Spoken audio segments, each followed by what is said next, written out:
culminant de sa carrière professionnelle, et ça l'a été. Le clone Colossus avait représenté l'Irlande aux Jeux Olympiques d'été en 1992, à l'époque où il était amateur. Il a reçu un laissez-passer lors du premier tour du tournoi des super lourds à Barcelone, pour perdre 21-1 contre le tchécoslovaque Peter Rivnak lors de son premier combat au jeu. Mais à la fin de la même année, Mike Bright avait rejoint les rangs professionnels.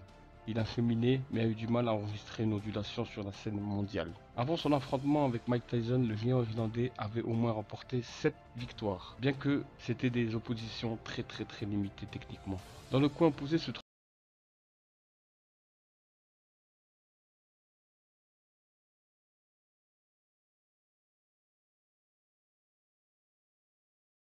l'adversaire britannique. Bien qu'il n'ait pas eu de honte à perdre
bonne et mauvaise, la fin était proche. Poussé sur le ring, alors que la cloche sonnait pour mettre fin au round, Mike Tyson s'est assis sur le tapis du ring. Son dos était contre les cordes et ses jambes étaient écartées. Il avait l'air d'une silhouette désespérée, ressemblant presque à un petit garçon soutenu par sa maman pour lui permettre de jouer avec ses jouets. C'était ça, le puncher prolifique qui avait autrefois terrorisé la catégorie et a démantelé tous les challengers était terminé. Il est retourné lourdement dans son coin mais a refusé de se lever de son tabouret pour le 7e round. Étonnamment, Tyson menait sur 2 des 3 scorecards au moment de l'arrêt. Après qu'il soit devenu clair que le combat était officiellement terminé, McBride et son équipe ont célébré une surprise étonnante. Pourtant, son moment sous les projecteurs a été rapidement éclipsé par le perdant, annonçant sa retraite. Peu importe l'ampleur de ses problèmes financiers, Tyson était fini. Il ne voulait plus se battre pour gagner sa vie. Selon Chuck Johnson de USA Today, Tyson a également présenté des excuses. Je ne veux pas manquer de respect au sport que j'aime. Mon cœur n'y est plus. Je suis désolé pour les femmes qui ont payé pour voir cela. J'aurais pu faire mieux, mais il est temps de passer à autre chose, d'être père et de prendre soin de mes enfants. Malgré les rumeurs suggérant le contraire à plus d'une occasion, Mike Tyson n'a jamais tenté de faire un retour. Pas dans un ring professionnel en tout cas. Il a fait une tournée d'exposition impliquant des combats contre Corey Sanders pour aider à augmenter son solde bancaire. Quant à McBride, lui, il n'a gagné que 2 fois de plus lors de ses 8 dernières sorties.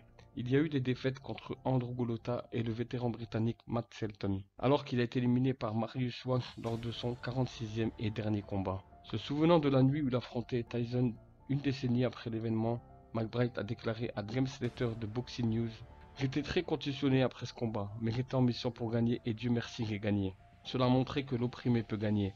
C'est la beauté de la boxe. Et il a abandonné son tabouret contre Kevin McBride, qui l'aurait cru. Dans 20 ans, j'en parlerai encore, j'ai marqué un peu l'histoire et je remporterai cette victoire avec moi dans ma tombe.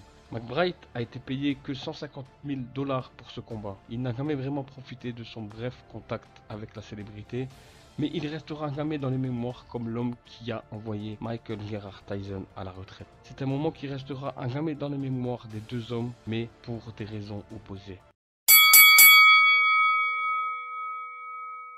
Merci à tous d'avoir suivi cette vidéo.